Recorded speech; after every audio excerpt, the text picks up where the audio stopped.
When you're ready to launch out into the unknown, possibly the best place to begin is in a nursing home or a care center for the elderly.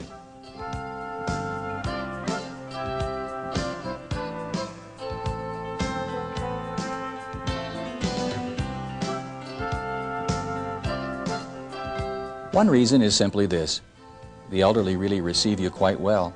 I think it's because they already know how vulnerable they are. They're lonely and they long for touch. So as clowns, we take seriously what Jesus said in Matthew 25. I'll put this in my own words. If a person is hungry, you feed them. If they're thirsty, you give them something to drink. And here I add my own words. If they're in need of touch, you touch them. If they're in need of a smile, you give them a smile.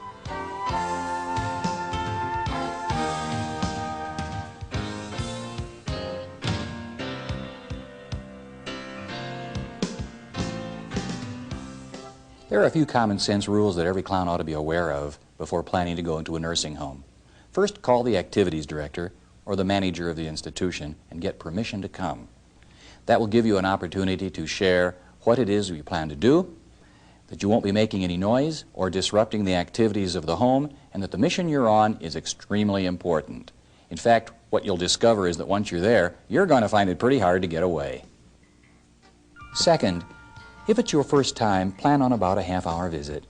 During that 1 half-hour visit of non-speaking clowning, you will discover a lot of energy has been expended.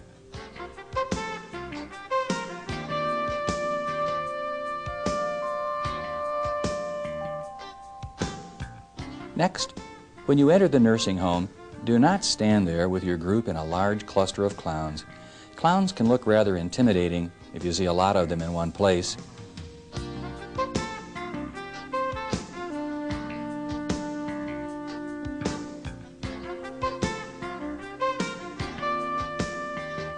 Be sure to choose a partner. 2 clowns together are really great. If you attempt to make visits with 3 or 4, you outnumber the person so much that they may feel a bit uneasy. A couple of cautions. Don't fulfill any request that is made of you by a patient. You're going to have your heartstrings tugged as you hear their plaintive voices asking you to help them out of bed or into bed, or to take them outdoors, or to hand them something. The best rule of thumb is don't do it. If you do encounter something that you feel is a real need, go to the desk or seek out an aide. Break your silence and let the request be made known. Also, check in advance with the head of nursing at the desk to find out if a particular patient might have some problems that you might encounter. Also, do not enter a room with a closed door.